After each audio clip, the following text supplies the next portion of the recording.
In this video, I'll show you how to connect Metamask to a decentralized application, or Dapp.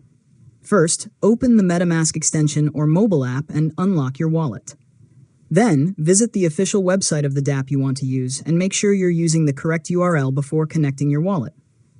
Next, look for the Connect Wallet or Connect button on the Dapp. Click it, then choose Metamask from the list of supported wallets. Metamask will open a connection request showing the account or accounts available to connect. After that, select the account you want to use and click Next. Then review the permissions the Dapp is requesting. If everything looks correct, click Connect to approve the connection. The Dapp should now recognize your wallet and display your connected account. Now, if the Dapp requires a specific blockchain, Metamask may ask you to switch networks. Review the request carefully and approve the network change if it's the one you intend to use. Once connected, you can begin interacting with the Dapp, signing transactions, or managing your assets.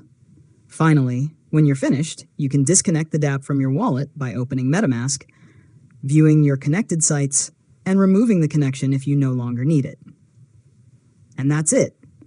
You've successfully learned how to connect Metamask to a Dapp. If you found this tutorial helpful, make sure to subscribe to Learn Mode Lab for more tutorials.